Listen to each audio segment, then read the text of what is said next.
नमो अरिहंताणं नमो सिद्धाणं नमो आयर्याणं नमो उज्जायाणं नमो लोये सव्वसाहूणं एषो पञ्चनमुक्कारो सब्बपावप्पणासनो मङ्गलाणं च सव्वेसिं पडमं हवै मङ्गलं मङ्गलं भगवान् वीरो मङ्गलं गौतमप्रभु मङ्गलं स्थूलभद्राद्या जैनधर्मोऽस्तु मङ्गलम् अज्ञानतिमिरान्धानां ज्ञानाञ्जनशलाकया नेत्र उन्मीलितं येन तस्मै श्रीगुरवे नमः। प्रणाम आशा बेन।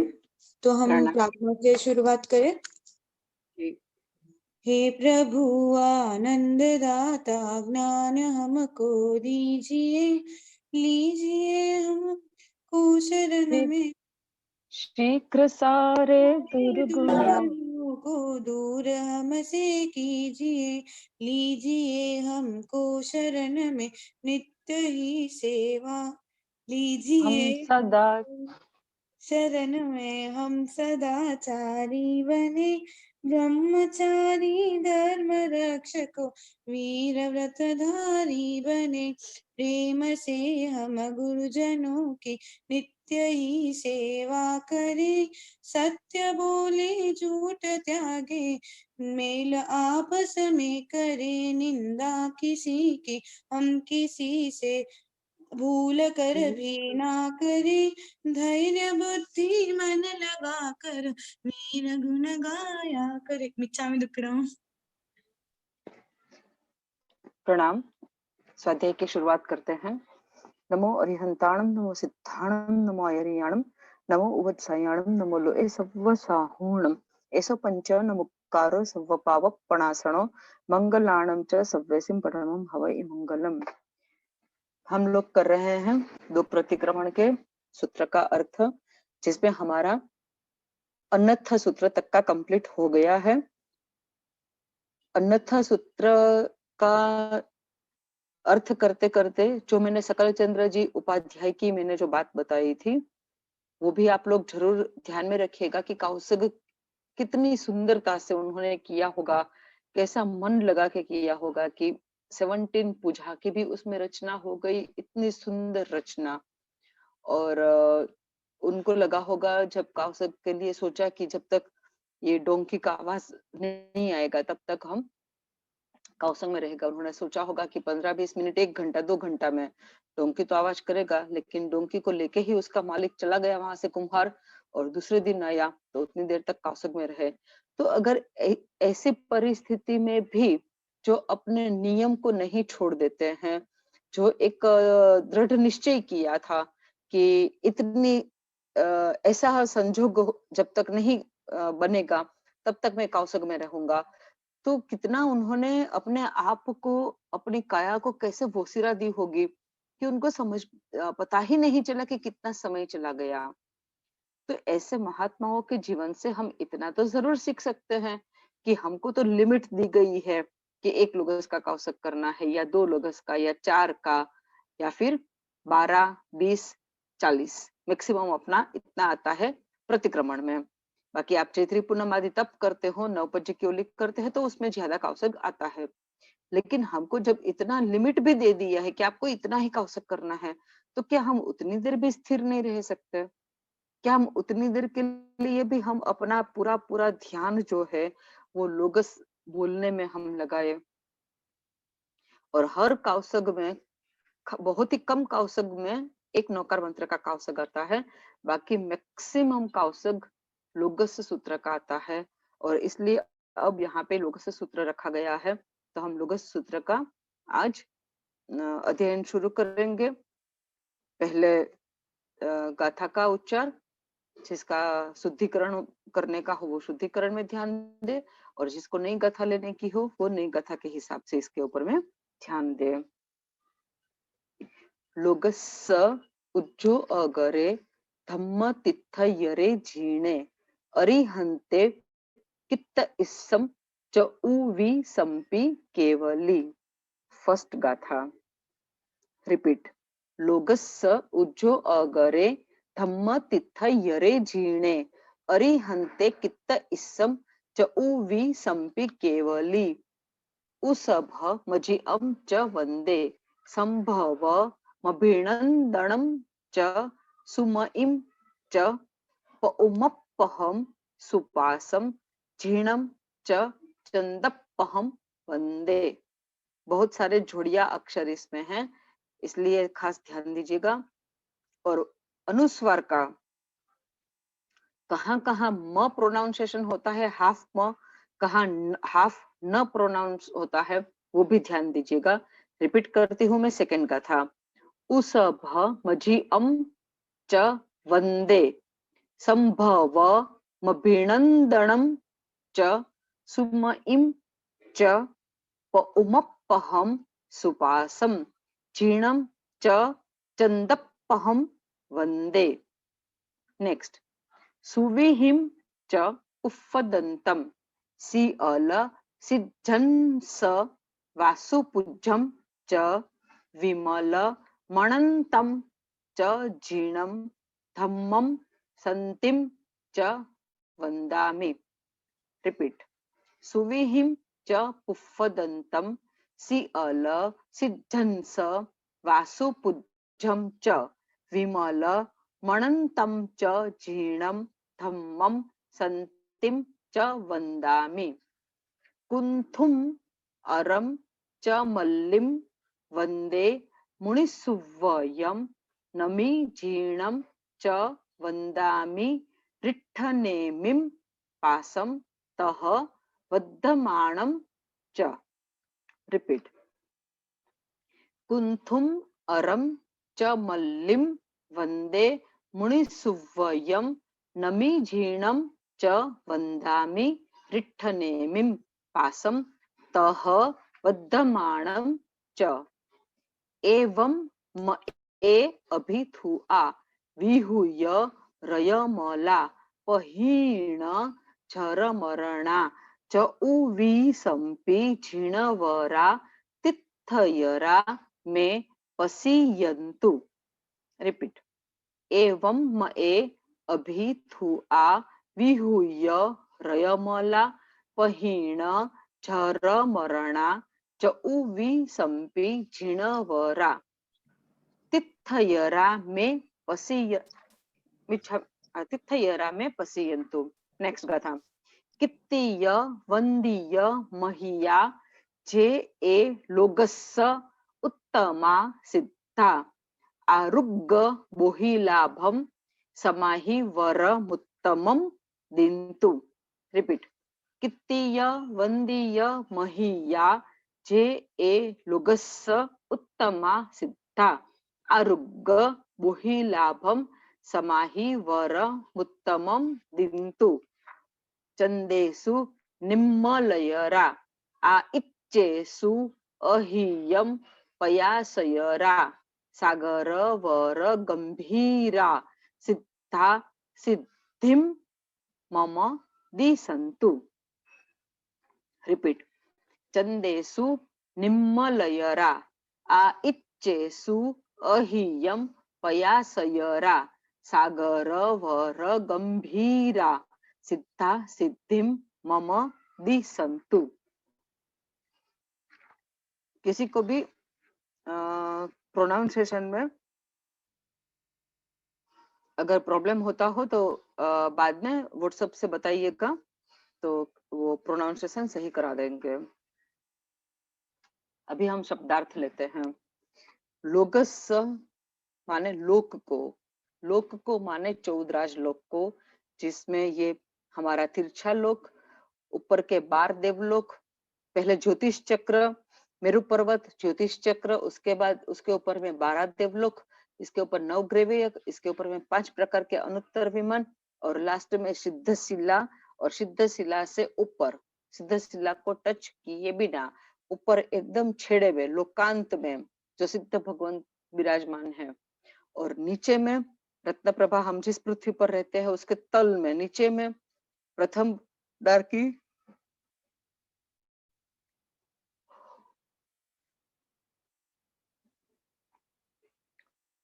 इच्छामि दुक्कडम नीचे तल में प्रथम नारकी, उसके नीचे में द्वितीय, तृतीय, चतुर्थ, पंचमी, षष्ठी, सप्तमी, ये 7 नारकी। ये पूरा जो है वो है 14 श्लोक। इसको उज्जो अगरे माने प्रकाशित करने वाले। प्रकाशित माने कैसे प्रकाशित करते हैं? तो केवल ज्ञान से सबके सामने उसका स्वरूप को रखते हैं। तो ऐसे जो हैं, जो लोक को उद्योत करते हैं, धम्म तीर्थ यरे એટલે કે मीन्स के धर्म तीर्थ की जो स्थापना करते हैं, जिन्होंने राग और द्वेष को हणा दिया है, नाश कर दिया है, अंतर के शत्रु जो है राग और द्वेष, उसको जिसने नाश कर दिया है, ऐसे कौन है? अरिहंते, ऐसे अरिहंत परमात्माओं को कित्त इसम मैं स्तवना करूंगी। और वो कैसे हैं? कितने हैं? चौविसंपी, 24 हैं और केवली भी है। जो 24 तीर्थंकर परमात्मा केवल ज्ञान को प्राप्त करके धर्म तीर्थ की स्थापना करते हैं और केवल ज्ञान के द्वारा 14 राजलोक को प्रकाशित करते हैं, माने उसके बारे में हमारा अज्ञान नहीं है, परमात्मा का बताया हुआ वो 14 राजलोक का हमारे पास ज्ञान है। तो इस तरह से उसको प्रकाश में लाने वाले ऐसे अरिहंत परमात्मा की मैं स्तुति करती हूँ। यहाँ पे उज्जो अगर शब्द से प्रकाशित करने में हम ये भी ले सकते हैं कि केवल ज्ञान से हमारे सामने में 14 राजलोक का स्वरूप रखा, वो तो है ही, और दूसरा ये अरिहंत परमात्मा ऐसे होते हैं जिनके 5 कल्याणों के समय में पूरे 14 राजलोक में प्रकाश फैलता है, सिर्फ एक समय के लिए, लेकिन प्रकाश फैलता है। तो इस तरह से भी ये 24 अरिहंत परमात्मा जो है वो लोक को प्रकाशित करते हैं। ये हुआ पहली गाथा का अर्थ। अब दूसरी गाथा से लेके 4 गाथा, दूसरी, तीसरी और चौथी, ये 3 गाथा में पर 24 भगवान का नाम और उनको वंदन करते हैं, बस वही बताएगा। कहा जाता है कि वैसे ये लोगस सूत्र को भी शाश्वत बोल सकते हैं, जिसमें खाली सेकंड, थर्ड एंड फोर्थ ये 3 गाथा जो है उसमें खाली अवसर्पिणी उत्सर्पिणी में होने वाले जिस अवसर्पिणी का या उत्सर्पिणी का 24 भगवानों का जो नाम होगा वो खाली इसमें चेंज रहेगा, बाकी पहली गाथा और बाकी की गाथाएं सब समान रहेगी। तो ये इसको पैराशाश्वत भी बोल सकते हैं। अभी हम ये जो काल में 24 भगवान हुए उसके नाम स्वरूप उस नाम से उनकी स्तवना करते हैं, उनको वंदन करते हैं। उसभ माने ऋषभदेव भगवान और अजितनाथ भगवान, अजिअम माने अजितनाथ भगवान है। उसभ के ऊपर में भी अनुस्वार एक्चुअली होता है, उसभम अजिअम च वंदे ऐसे होगा, लेकिन अ है, उषभम के बाद अ है, तो अ जो है वो उसभ के ऊपर के अनुस्वार का आधा म में मिलके मजी अम हो गया, तो उसभ के ऊपर में से अनुस्वार निकल गया और उसका पूरा म हो गया, इसलिए उसभ मजी अम च वंदे। ऋषभदेव અને અજિતનાથ ભગવંતને હું વંદન કરું છું. સંભવ અભિનંદનમ ચ સુમઈમ ચ, यहाँ पे भी संभवनाथ के बाद अभिनंदन स्वामी का नाम आता है, वो भी अ से शुरू होता है, तो जो स्वर है वो आगे वाले व्यंजन में या स्वर में मिल जाता है संधि के नियम के हिसाब से। तो संभवम था, संभवम अभिनंदनम ऐसे था, वही आधा म आगे जैसे मजियम में अ में मिल गया और म आखा हो गया, इस तरह से यहाँ पे भी अ जो है वो म हो गया। तो संभवनाथ भगवान को और अभिनंदन स्वामी को और सुमतिनाथ भगवान को, पउमपहम पद्म प्रभु को, सुपासम सुपार्श्वनाथ को, झिणम माने झिनवर को, चंदपहम और चंद्रप्रभ स्वामी को, चंद्रप्रभ को मैं वंदन करती हूँ। यहाँ पे एक बात जरूर याद रखिएगा, चंद्र प्रभु नहीं बोलना है, परमात्मा का नाम ही चंद्रप्रभ है।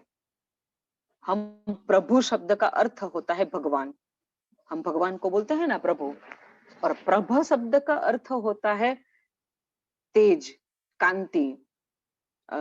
चंद्रप्रभ का नाम जब रखा गया, तब क्यों ये उनका नाम चंद्रप्रभ रखा गया? तो उनके शरीर में से चंद्र के जैसा प्रकाश दिखता था, चंद्र की जैसी आभा। जैसे चंद्र होए तो उसके आसपास में किस प्रकार का सब प्रकाश फैला हुआ रहता है, उसको बोलते हैं उसकी आभा। तो ये जो चंद्रप्रभ स्वामी जो है, उनका नाम चंद्रप्रभ है, चंद्रप्रभु नहीं बोलना है। चंद्रप्रभ स्वामी अथवा चंद्रप्रभ प्रभु अथवा चंद्रप्रभ भगवान, चंद्रप्रभ नाथ ऐसे बोल सकते हैं। लेकिन भगवान का नाम खाली चंद्र नहीं है, उनका नाम चंद्रप्रभ है, चंद्रप्रभ प्रभु। ठीक है, ये क्लियर रखेगा। और सेम इसी तरह से पद्म प्रभ में भी आएगा, पद्म प्रभु नहीं है, पद्म प्रभ है। ये भी ध्यान में रखिएगा। जहां कहीं भी होगा, आपको शायद कहीं मंदिरों में भी, कहीं किताबों में भी ये गलती मिलेगी कि पद्म प्रभ स्वामी, चंद्र प्रभ स्वामी के बदले वहीं पे भी, वहां पे भी पद्म प्रभु लिखा होगा और चंद्र प्रभु लिखा होगा। लेकिन अपने को ये गलती सुधार लेनी है। अगर हम चंद्र प्रभु पद्म प्रभु ऐसे बोलते हैं तो हमको गलती सुधार लेनी चाहिए, जितना होगा उतना जल्दी। और अब क्या बोलेंगे? पद्म प्रभ स्वामी, चंद्र प्रभ स्वामी। ठीक है, ओके। थर्ड गाथा, सुविधिनाथ भगवान अथवा पुष्पदंत भगवान ने। यहाँ पे सुविधिनाथ भगवान के ही दो नाम है। एक नाम है सुविधिनाथ भगवान और उनका ही दूसरा नाम है पुष्पदंत स्वामी, जो ज्यादा प्रचलित नहीं है। जैसे वर्धमान और माहिर स्वामी दोनों नाम प्रचलित है भगवान का, 24वें भगवान का। लेकिन यहाँ पे 9वें तीर्थंकर जो सुविधिनाथ भगवान है, उनका पुष्पदंत स्वामी ऐसा नाम प्रचलित नहीं है। लेकिन उनका जन्म जब हुआ तब उनके जो तीर्थ थे वो एकदम पुष्प की कलियों के जैसे एकदम सफेद और एकदम शेप में था, इसलिए माता पिता ने उनका एक नाम पुष्पदंत भी रखा। तो सुविधिनाथ को और पुष्पदंत स्वामी को सिद्धंस वासुपूज्यम च, शीतलनाथ भगवान को सियल से शीतलनाथ भगवान को, सिद्धंस से श्रेयांसनाथ भगवान को और वासुपूज्यम से वासुपूज्य भगवान।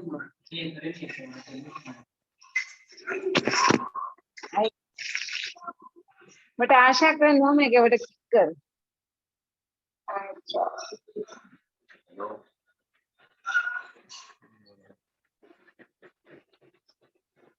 बेटा क्लिक करे के एक ऑप्शन के अभी बताइए, हेडफोन कलर वो एक है वन में डायल कर। पिंकी जैन का audio mute कराइएगा please.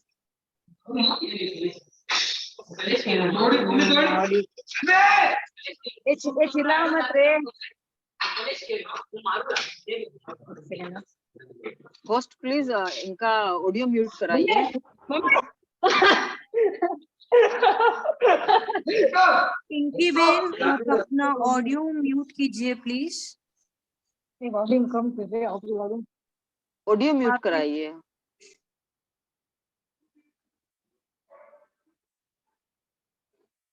Next time से ये एक ध्यान रखिएगा ताकि कोई भी डिस्टर्ब भी ना हो और किसी के घर की बातें भी किसी को सुनने में ना आए। वो भी एक अपना मर्यादा का पालन करना चाहिए। तो जो भी होस्ट हो वो या तो म्यूट कर दीजिएगा सबको, तो थोड़ा ध्यान रहेगा। ठीक है, ओके। वासुपूज्यम से वासुपूज्य स्वामी भगवंत को, विमलम अनंतम विमलनाथ भगवान को और अनंतनाथ भगवान को, धम्मम संतिम धर्मनाथ भगवान को और शांतिनाथ भगवान को मैं वंदन करती हूँ, मैं वंदन करता हूँ। उसके बाद कुंथुम अरम च मल्लिम, कुंथुनाथ भगवान को, अरनाथ भगवान को और मल्लिनाथ भगवान को वंदे वंदन करती हूँ। मुनिसुव्वयम मुनिसुव्रत स्वामी भगवान को, नमी जीर्णम नमीनाथ भगवान को वंदन करती हूँ। वंदामि रिट्ठ नेमिम, रिट्ठ नेमिम माने नेमिनाथ भगवान का ही दूसरा नाम अरिष्ट नेमि भी है, तो यहाँ पे अरिष्ट नेमि लिया है। अरिष्ट नेमि भगवान को, पासम पार्श्वनाथ भगवान को, तह और वर्धमान स्वामी वर्धमान स्वामी को भी मैं वंदन करती हूँ।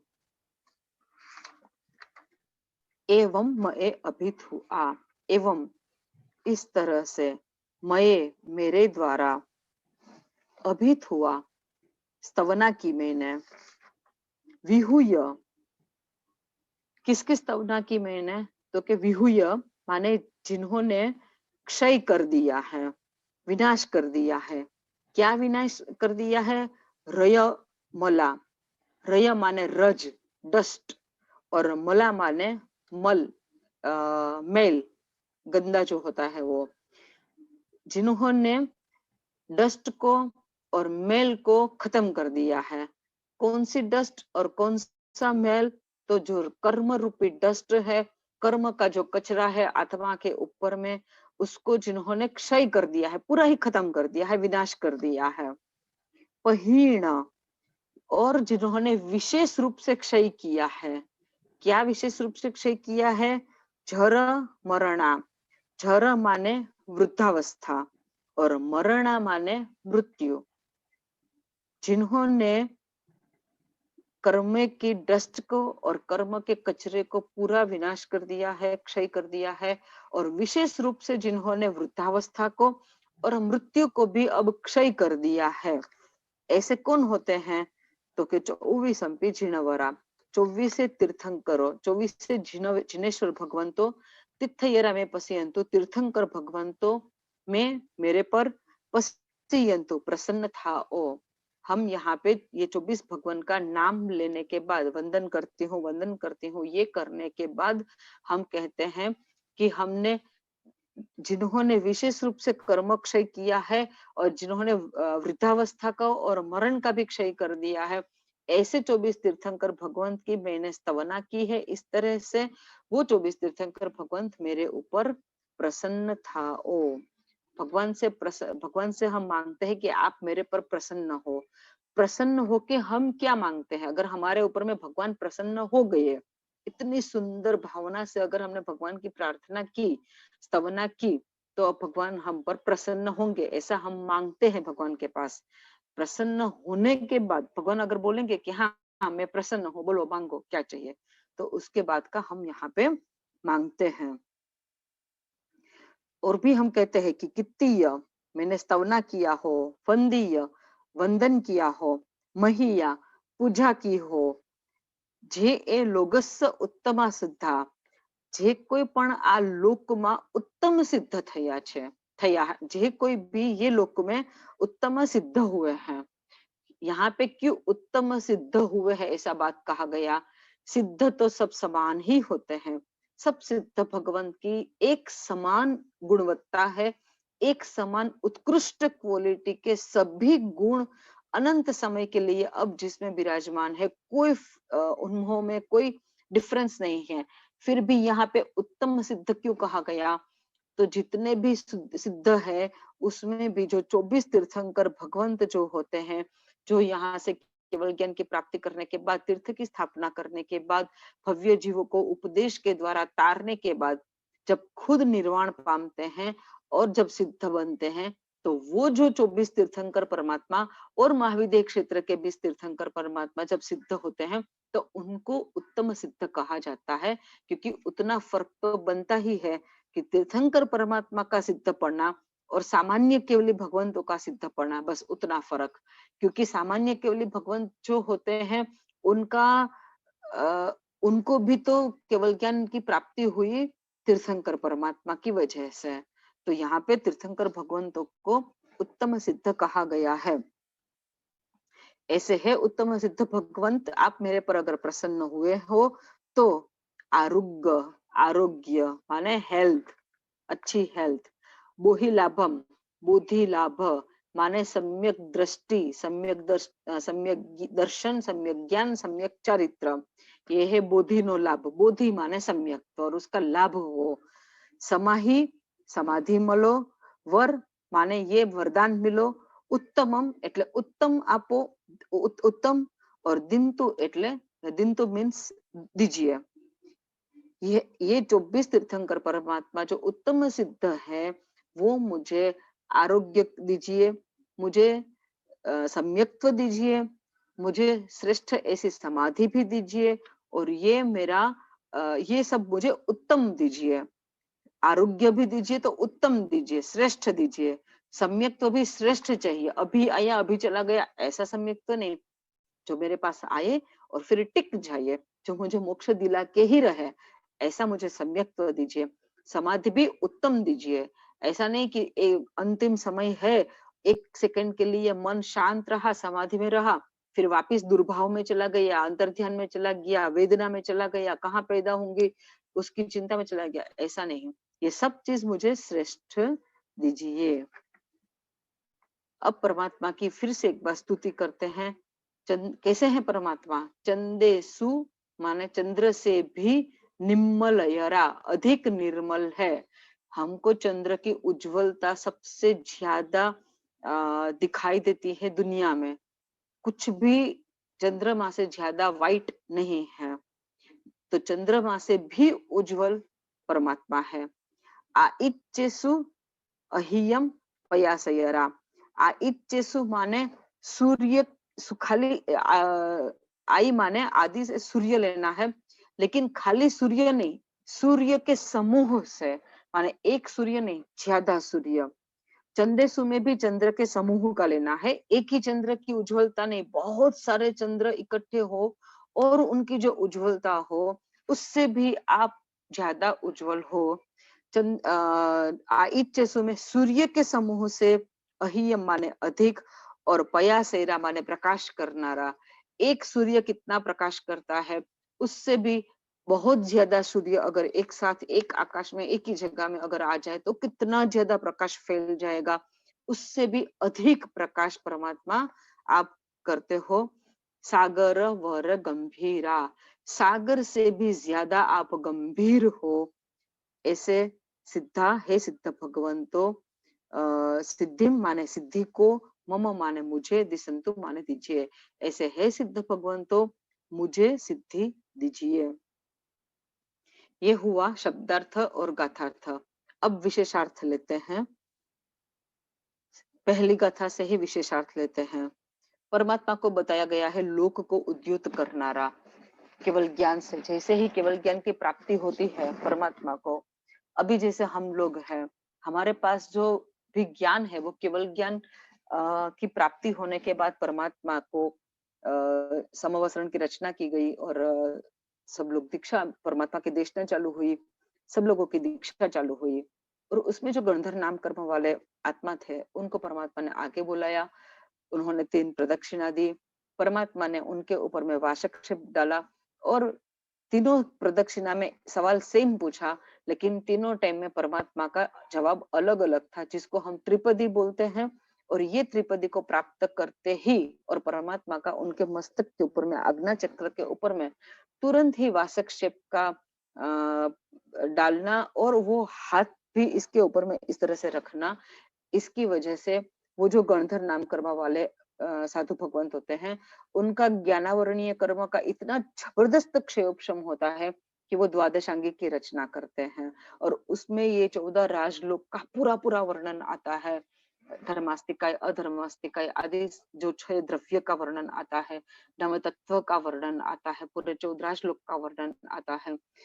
तो अब तक जैसे हम अंधेरे में थे, हमारे पास ज्ञान नहीं था, 14 श्लोक में कि हमारी पृथ्वी कैसी है, देवलोक है कि नहीं है, तो कहाँ पे है, नारकी है कि नहीं है, तो कहाँ पे है, वहां पे कैसे लोग होते हैं, कैसे जीव होते हैं, ये सब बातों में हम एकदम अज्ञान थे, माने ज्ञान का अंधेरा था, अज्ञान का अंधेरा फैला हुआ था। जैसे ही परमात्मा को केवल ज्ञान हुआ, सब कुछ भव्य जीवों के सामने बता दिया परमात्मा ने, जैसा था वर्ल्ड, विश्व जैसा था वैसा बता दिया। तो एक तरह से इसको बोलते हैं कि लोगों के सामने में 14 राजलोकों को प्रकाशित किया। तो ये यहाँ पे विशेषार्थ में लेना है। धम्म तीर्थयरे, धर्म की स्थापना करने वाले, तीर्थ माने साधु साध्वी श्रावक श्राविका का स्वरूप का जो चतुर्विध संघ कहा जाता है, इसको तीर्थ कहा जाता है। तीर्थ किसको कहा जाता है? जो तारे वो तीर्थ, समझ में आया, जो तारे वो तीर्थ। तो यहाँ पे चतुर्वेद संघ की परमात्मा स्थापना करते हैं, उसको तीर्थ बोलते हैं। और तीर्थ किसको बोलते हैं? जो तारते हैं। तो संघ कैसा होता है? साधु साधु जी भगवंत कैसे होते हैं? जो दूसरों को तार, खुद भी तरते हैं, दूसरों को भी तारते हैं। तो उसी तरह से श्रावक और श्राविक का भी कैसे होना चाहिए? जो खुद तो धर्म करे, खुद तो आराधना करे, सही मायने में आराधना करे, परमात्मा की आज्ञा के हिसाब से आराधना करे, और लोगों को भी जो आराधना में जोड़े। तो इस तरह से धर्म तीर्थ की जो स्थापना करते हैं, ऐसे। उसके बाद है जिन। जिन शब्द से अर्थ लेना है जिनों को, जिनेश्वरों को। अब जिन, यहाँ पे जिन शब्द क्यों कहा जाता है? हमारे परमात्मा को जिन शब्द क्यों, जिन शब्द से क्यों बुलाया जाता है, या जिनेश्वर से? तो जिन शब्द का अर्थ में दो अक्षर है, जी न। जिसको नहीं है वो है जिन। क्या नहीं है जिसको? तो कि राग और द्वेष जिसको नहीं है, बिल्कुल क्षय हो चुका है, उसका एक भी दलिक जो है वो आत्म प्रदेश के ऊपर में नहीं बचा है, इसलिए वापिस वो राग द्वेष होने वाले है ही नहीं। इस तरह से जिन्होंने, जिनको न राग है न द्वेष है, उसी को ही खाली जिन कहा जाता है। अभी बहुत बार मैंने देखा व्हाट्सएप मैसेज में, इवन यूट्यूब में, वो सब जगह में जिन का जो लिखते हैं अक्षर, उसमें गलत जिन लिखते हैं। जी को दीर्घ ई की मात्रा करते हैं जिन को लिखने के लिए, परमात्मा के लिए। लेकिन परमात्मा के लिए जब आपको जिन शब्द यूज करना है, लिखना है, तब ह्रस्व ई की मात्रा लगेगी, दीर्घ ई की मात्रा नहीं लगेगी। अगर आप लोगों ने कहीं पे भी ये लिखने का या टाइपिंग में भी अगर आप करते हो, ह्रस्व ई की मात्रा करना। यस, जिनेन्द्र, जिन, परमात्मा के लिए जब भी जिन शब्द यूज होता हो, जिन, जिनेन्द्र, जिनेश्वर, जिनालय, वो भी तो परमात्मा का आलय माने घर है। तो जिनालय, हम लोग का उसमें दीर्घ ई की मात्रा आएगी ही नहीं। परमात्मा के उसे दीर्घ ई की मात्रा का वाला जिन शब्द जो है, वो इंग्लिश वाला जिन हो गया, जिसको हम भूत पिशाच की कैटेगरी में डालते हैं, उस प्रकार का जिन हो गया। इसमें जिन शब्द में ह्रस्व ई की मात्रा ही आएगी, दीर्घ ई की मात्रा नहीं आएगी। उसके बाद का है अरिहंते, अरिहंत परमात्मा। काफी लोगों को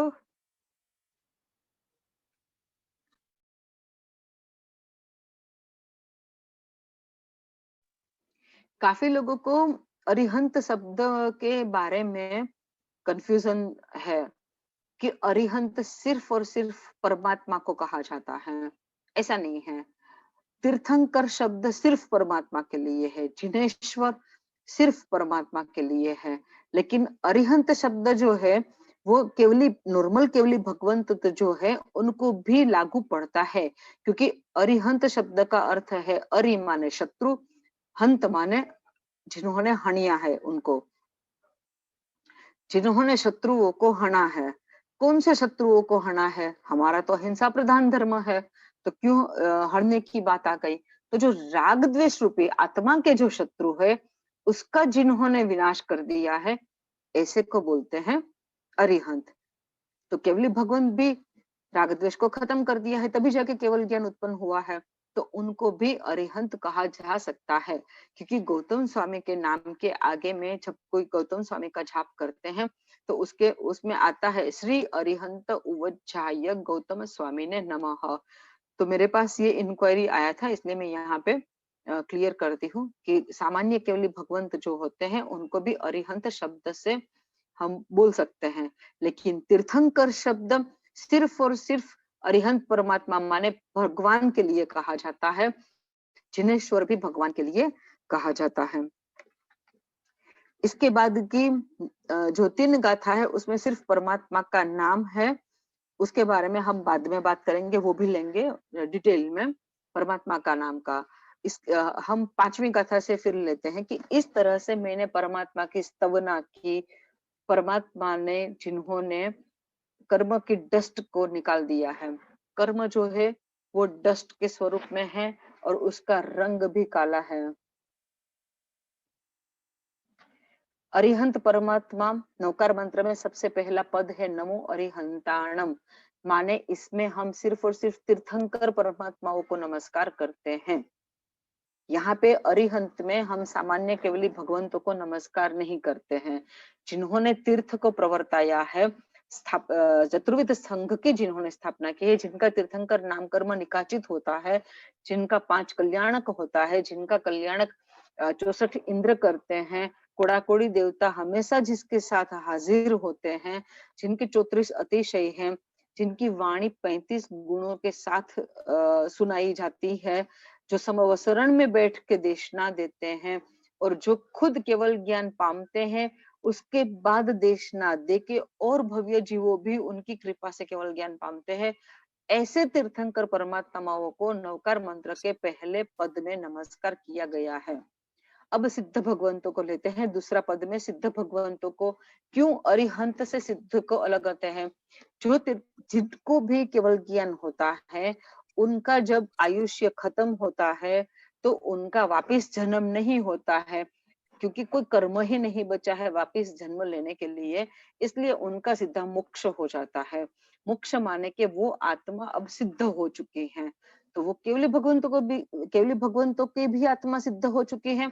और अरिहंत परमात्मा जो कि तीर्थंकर है, उनका भी जब निर्वाण होगा तो वो भी सिद्ध हो जाएंगे। तो सिद्ध में सब निर्वाण पामे हुए आत्माओं को वंदन किया जाता है। इसलिए यहाँ पे अरिहंत परमात्मा, जैसे अभी अरिहंत परमात्मा हम किसको बोल सकते हैं? एग्जैक्टली किसको बोल सकते हैं? जो महावीर क्षेत्र में सिमंथर स्वामी आदि विश्व विहरमान तीर्थंकर परमात्मा अभी जो पृथ्वी तल पर लिटरली है, उनको अरिहंत परमात्मा बोल सकते हैं। लेकिन हमेशा जब भी अरिहंत परमात्मा की बात आए, तीर्थंकर परमात्मा की, तब अतीत अनागत वर्तमान तीनों 24 की भी बात हमको समझ लेनी चाहिए। और हम जिस काल में है अभी वर्तमान में, हमको हमारा ये भरत क्षेत्र की जो 24 हुई उनको हमको याद करना चाहिए। बाकी ऐसे नमो अरिहंताणम पद से हम अनंत अरिहंत परमात्मा जो हो चुके हैं, जो अभी है जैसे विश्व विहरमान, और जो अभी होने वाले भी हैं, उन सबको इसमें वंदन करते हैं। जो तीर्थंकर बनने वाले हैं उनको, जो बने हुए हैं उनको भी, और जो बन चुके हैं उनको भी वंदन करते हैं, सिर्फ और सिर्फ तीर्थंकरों को। लेकिन सिद्ध पद में हम सभी जो सिद्ध हो चुके हैं उनको वंदन करते हैं, जितनों को भी अब तक में अनंत आत्माओं को केवल ज्ञान हो चुका और उनका निर्वाण भी हो चुका। अनंत आत्मा निर्वाण पाते हैं, लेकिन तीर्थंकर तो लिमिटेड होते हैं। जैसे अवसर्पिणी उत्सर्पिणी काल में 24 होते हैं और महावीर क्षेत्र में तो 20 भगवान होते हैं। तो यहाँ पे ये डिफरेंस है तीर्थंकर परमात्मा और सिद्ध परमात्मा के बीच में। ठीक है। 5वीं गाथा में बताया गया है विहुय रयमला, माने जिन्होंने कर्म की डस्ट को, कर्म के मेल को विनाश किया है। अब कर्म जो है वो डस्ट के स्वरूप में है, जो हम नहीं देख सकते हैं, केवली भगवंत अवश्य देखते हैं। और हम हर पल भी नहीं, पल में, एक पल में भी असंख्याता समय पसार हो जाता है। ऐसे एक समय भी हमारा बिना कर्मों के बंधन का नहीं होता है। हम जहां पे भी बैठे हैं, हम जैसे यहाँ बैठे हैं, तो मेरे आसपास की जितनी जगह है वहां से कर्म की डस्ट मेरी आत्मा कंटिन्यू लिए जा रहे हैं। और हमारा शरीर के शेप का आत्मा है, शरीर के अंदर में ही वो ही आत्मा जो है वो उसकी जो रचना है, आत्मा की रचना, वो कैसी है कि आत्मा प्रदेश है और वो एक दूसरे से चेन के माफिक संलग्न है। ऐसे आत्मा प्रदेशों के ऊपर में ये कर्म की डस्ट लगती रहते हैं। और कर्म का है कालापन, डस्ट का कलर है काला, हमको नहीं दिखाई देगा, अरे केवली भगवंत को दिखाई देगा। ये जो काली डस्ट है वो हमारे आत्मा के प्रदेशों के ऊपर में चिपकती ही जाती है। ऐसी डस्ट को जिन्होंने प्रयत्न पूर्वक साधना करके, आराधना करके, तपस्या करके जिन्होंने वो डस्ट को आत्मा प्रदेश के ऊपर में से निकाल दिया, तो क्या हुआ, कर्म काली डस्ट थी वो निकल गई, मैल निकल गया, तो अब क्या होगा, आत्मा प्रदेश क्लियर दिखाई देगा। और ऐसा जो आत्मा प्रदेशों से बना हुआ आत्मा है, उसी को ही हम यहाँ पे ये याद कर सकते हैं, विहूयरेयमला, कि जिसमें जिसके आत्मा के ऊपर में कर्म की कोई डस्ट नहीं बची है, कोई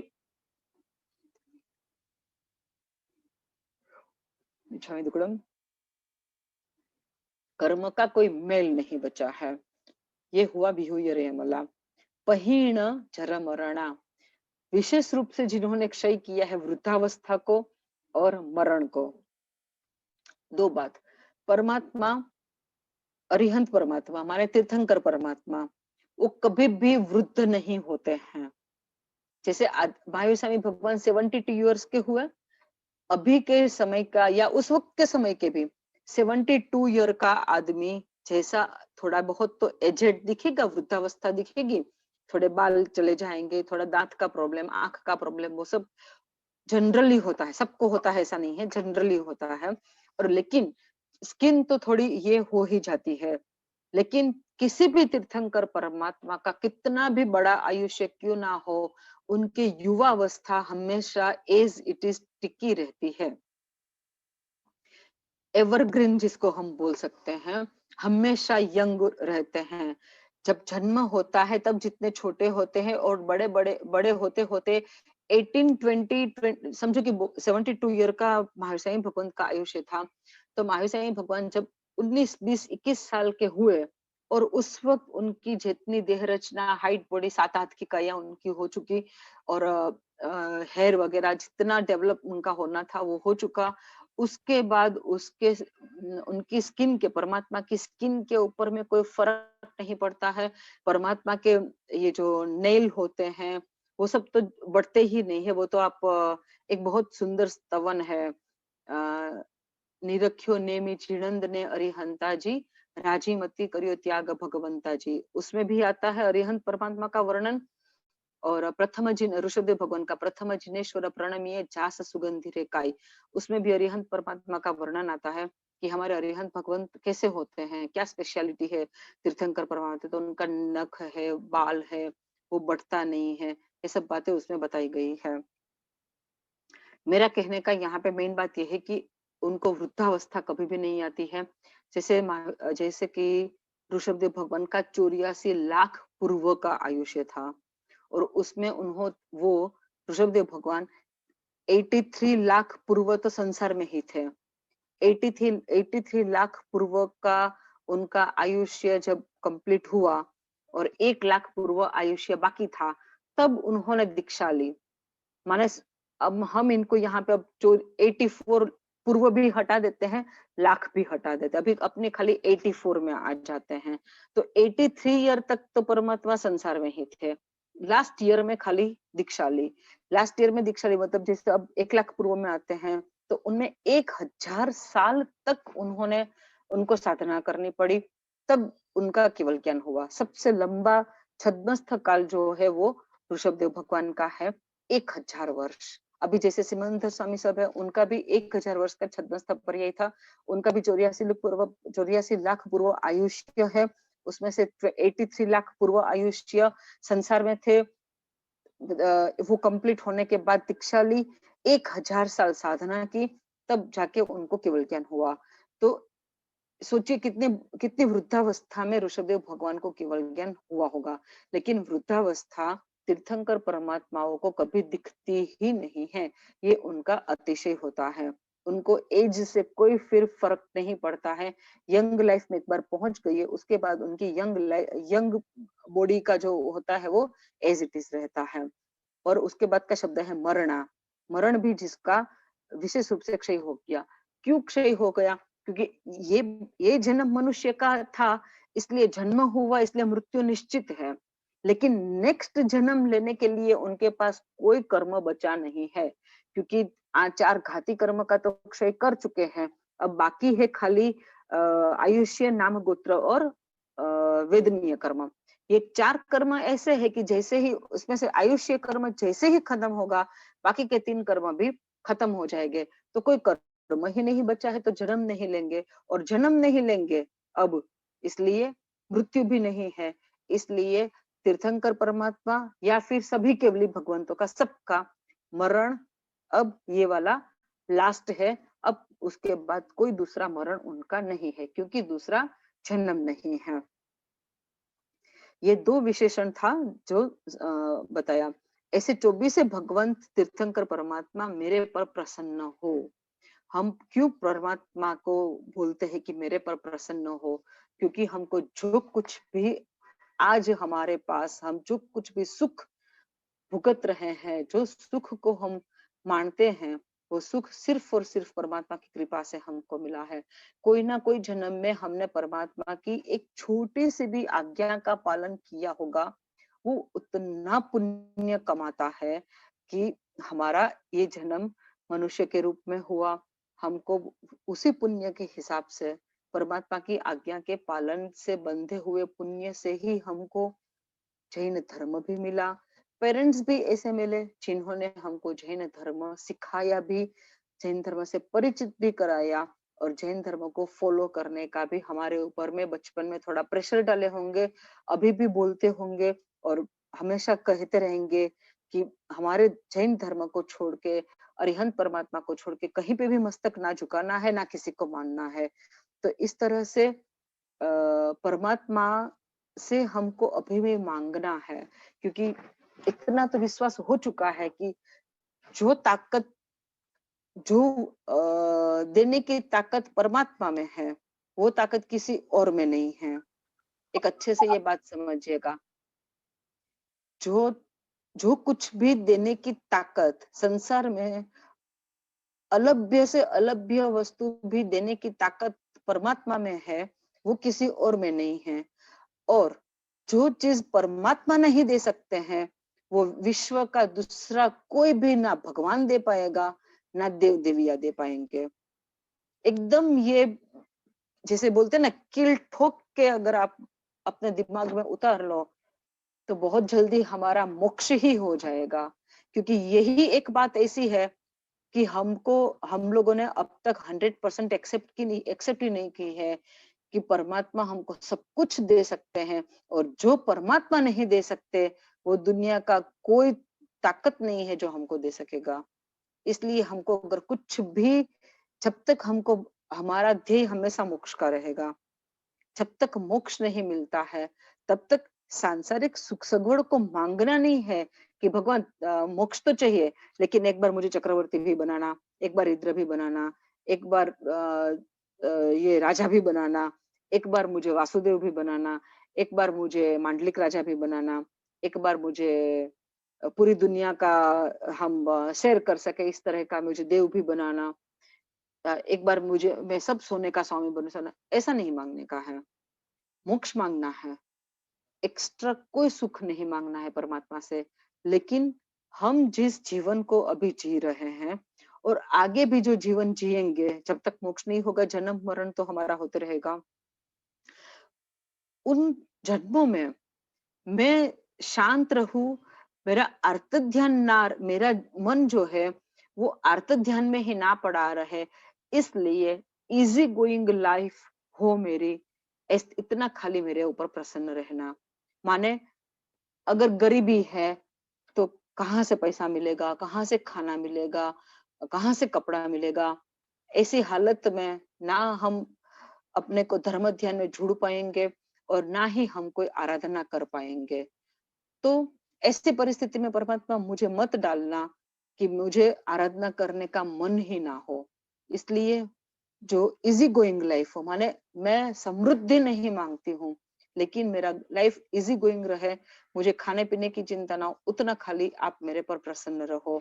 फिर अगर दीक्षा ले सकते हैं तो दीक्षा पाल सकूं, ऐसा मेरा शरीर का सामर्थ्य बना रहे।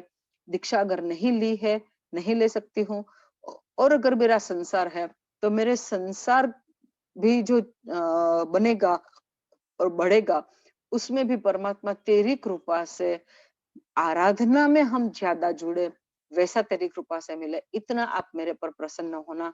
तो इस तरह से परमात्मा से हम ये हक से मांग सकते हैं और मिलता भी है।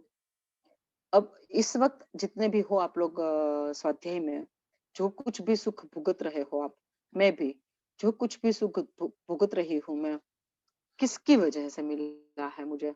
पुण्य की वजह से, आपको भी और हमको भी। और ये पुण्य कहाँ से आया? कुछ अच्छे काम किए होंगे तब पुण्य आया। अब ये अच्छे काम, कौन से काम अच्छे हैं और कौन से काम खराब है, ये किसने बताया? परमात्मा ने बताया। बेसिकली तो परमात्मा ने बताया। अब परमात्मा के पास वाया वाया वाया वाया होते होते हमारे पास पहुंचा है। शायद आप लोगों को सिर्फ आपके पेरेंट्स ने बताया हो, आपको आपका अभी तक कोई गुरु भगवान से कांटेक्ट ना हुआ हो, या फिर आपको गुरु भगवंत ने बताया हो। पेरेंट्स को बताया तो पेरेंट्स को किसने बताया? गुरु भगवंतों ने। गुरु भगवंतों के पास कहाँ आया? आगम से। आगम में कहाँ से आया? परमात्मा से। तो ये सीधा सीधा हिसाब है कि हम, मतलब हम अगर एक, जैसे आप ये माने कि आपको आज परफेक्ट थाली मिली खाने के लिए, सब कुछ है, किसी भी चीज की कमी नहीं है, लेकिन वो थाली में से निवाला उठाने के लिए हमारी 5 उंगली परफेक्टली काम करे, अथवा तो आप चम्मच से खाते हो तो चम्मच को भी पकड़ने के लिए हमारी फिंगर्स परफेक्टली काम करे, चम्मच से उसको उठाया या हाथ से उठाया, मुंह में डाला, मुंह में पूरा चबाया, फिर उसको अंदर में पास हुआ वो, और वो डाइजेस्ट हुआ। जितना शरीर को न्यूट्रिशन में डिवीजन होता है, वो न्यूट्रिशन में चला गया, और जो कचरा था वो कचरा भी निकल गया। ये भी परमात्मा की कृपा के बिना नहीं होता है। ये इज इक्वल टू की साइन में आप समझ लीजिएगा। एक जैन धर्म को छोड़ के बाकी के धर्मों में ये बात आती है कि परमात्मा की कृपा के बिना पत्ता भी नहीं हिलता है। इसी इसी बात के ऊपर में उन लोगों का ये आया है कि सृष्टि का सर्जन करता ये है, परमात्मा है, ईश्वर है। ऐसा नहीं है। ईश्वर सृष्टि का सर्जन करता नहीं, अनादिकाल से सृष्टि है और उसमें काल के प्रभाव से चेंजेस आते रहते हैं। लेकिन परमात्मा की कृपा के बिना पत्ता भी नहीं हिलता है, वो बात एकदम सही है। यही इसी तरह से अगर जो हिलने वाली चीज है, जैसे हमारी टंग जो है वो हिलती है, आइस की लेस जो है वो अपने, आंख की पापड़ें जो होती है वो अपने आप हिलती है, लेकिन हमारे टीथ जो होते हैं वो अगर हिलने लगे तो डॉक्टर के पास जाना पड़ेगा। और आंख अगर स्थिर हो गई तो हम लोग का हो गया, राम नाम सत्य है। तो ये सब किसकी वजह से होता है? परमात्मा की वजह से होता है, परमात्मा की कृपा की वजह से होता है। इसलिए यहाँ पे हमको अगर हमारे जीवन में कुछ भी तकलीफ आती है तो परमात्मा का ही स्मरण करना है। अभी जैसे हर किसी के घर में, मोस्ट प्रोबेबली सबके घरों में या कोरोना हो चुका है, या किसी को भी है, या कोरोना का डर तो बैठा हुआ है। लेकिन अगर परमात्मा के ऊपर में श्रद्धा है तो ना कोरोना का डर बैठेगा, ना कोरोना होगा इवन। और अगर हुआ तब भी परमात्मा के ऊपर की श्रद्धा, उसी के ही प्रयत्न से वो ठीक भी होता है।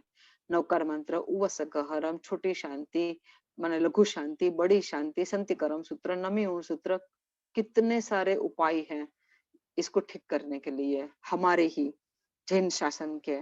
तो इस तरह से परमात्मा का जो हमारे जीवन के ऊपर में प्रभुत्व हमको बना के रखना है, वो हमारे ऊपर में है कि हम हर पल परमात्मा से ही बात करेंगे। ऐसे हुआ है आज, आप ठीक कर दो। आज मेरे साथ ये ठीक नहीं हुआ, आप ठीक कर दो। और अनुभव कीजिएगा, छोटी छोटी बातों के लिए भी अगर हम परमात्मा से बात करते रहेंगे, उसका अनुभव कीजिएगा और देखिएगा क्या नहीं मिलता है। आपका कौन सा काम बाकी रह जाता है, अनुभव कीजिएगा, एक भी काम बाकी नहीं रहेगा, सब काम हो जाएगा और इजी गोइंग वे में हो जाएगा। ऐसे परमात्मा से ही हम ये मांगेंगे कि हमको आरोग्य दीजिए, माने हेल्थ, बुद्धि लाभ की प्राप्ति, वो भी पर बुद्धि माने सम्यक्त्व, और सम्यक्त्व माने सही जो है उसको सही मानना, और जो गलत है उसको गलत मानना। अथवा तो हम ये भी बोल सकते हैं परमात्मा की बताई हुई हर एक बात पर 100% विश्वास रखना और उसी को ही मानना, ये है सम्यक्त्व। तो ऐसे सम्यक्त्व की भी मुझे प्राप्ति हो और समाधि मुझे मिले। जो मरण के टाइम में असमाधि में मृत्यु जो हो अगर अपनी, तो हमारा निश्चय से दुर्गति पक्का हो जाता है। लेकिन अगर हम मृत्यु के समय में हमारी समाधि बनी रहती है, समाधि माने क्या? मन एकदम शांत होना। अब कितनी भी पीड़ा क्यों ना हो रही हो, लेकिन उस वक्त ये याद आ जाना, ये माइंड हमारा अलर्ट हो जाना कि ये अब मेरा जाने का समय आया है।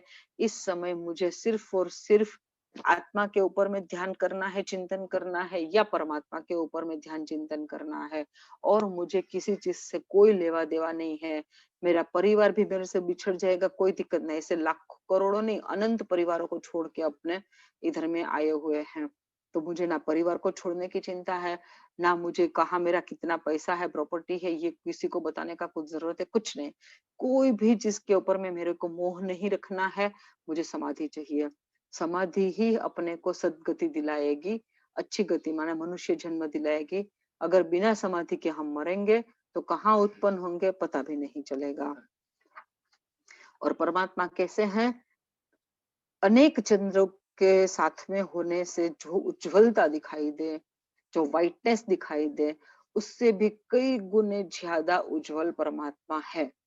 कोई दाग नहीं है परमात्मा के, ना शरीर पे, ना जीवन पे, ना उपदेश पे, ना उनकी धर्म की स्थापना में, कहीं पे भी कोई दाग नहीं है।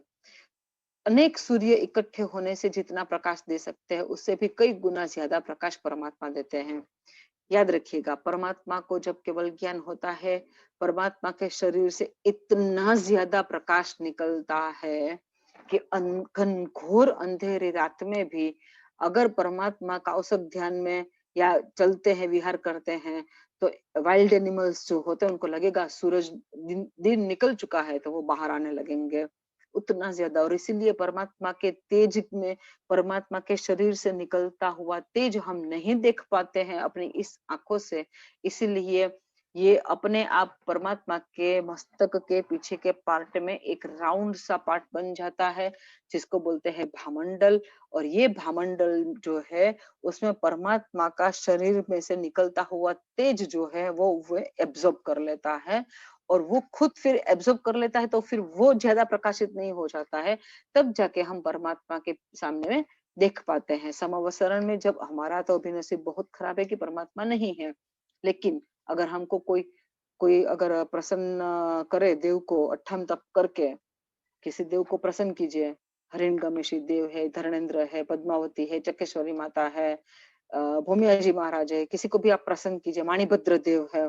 अठम तप करके प्रसन्न कीजिए और उनको बोलिए कि हमको महाविद्या क्षेत्र ले जाइए, भगवान को देखना है हमको, अरिहंत परमात्मा को। वो महाविद्या क्षेत्र ले जाएंगे आपको। तब देख, अगर आपको जाने का मौका मिले, अगर ऐसे कोई देव आपके ऊपर में प्रसन्न हो, तो जरूर ये रिद्धि सिद्धि देखिएगा परमात्मा की, कि परमात्मा के पीछे में भामंडल है, 34 अतिशय है, सामने में दिखाई देगा एकदम सब कुछ।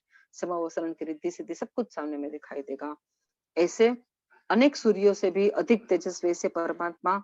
और सागर वर गंभीरा, सागर से भी ज्यादा गंभीर, श्रेष्ठ प्राण गंभीर। गंभीर माने क्या? सागर के पेटाल में, तल पे, सागर के तल पे रत्न होते हैं, लेकिन जो वहां तक नीचे जाएगा उसको ही पता चलेगा। बाकी किसी को ऊपर से कुछ भी पता नहीं चलेगा कि सागर अपने पेटाल में क्या क्या लेके बैठा हुआ है। इस तरह से परमात्मा समवसरण में आए हुए सभी जीवों का सब कुछ जानने के बावजूद भी कभी भी परमात्मा किसी भी आत्मा की कोई भी ऐसी बात समवसरण में जाहिर नहीं करते हैं अपने आप। कोई पूछे तो ही परमात्मा बताते हैं, नहीं तो परमात्मा अपने आप किसी की भी स्टोरी वहां पे शुरू नहीं करते हैं, बताते नहीं है किसी को भी कि इसने ये अभी समवसरण में बैठा है, लेकिन इसने इतने तो पाप किए हैं, या ये अभव्य जीव है, या ये मोक्ष में नहीं जाएगा, या बहुत टाइम के बाद जाएगा, ऐसा कुछ भी परमात्मा नहीं बोलते हैं। ऐसे परमात्मा सागर से भी ज्यादा गंभीर होते हैं। ऐसे सभी परमात्मा जो सिद्ध भी हो चुके हैं, वो मेरे को भी सिद्धि माने के मुक्ति दो। चिन्नाज्ञा विरुद्ध कुछ भी कहा गया हो तो त्रिविधे त्रिविधे मिच्छामि दुक्कडम। सबको प्रणाम। सर्वथा सहु सुखी थाओ, पाप ना कोई आचरो, रागद्वेषति मुक्त थईने मोक्ष सुख सहु जगवरो सर्वमङ्गलमाङ्गल्यं सर्वकल्याणकारणं प्रधानं सर्वधर्माणां चैनं जयति शासनम्।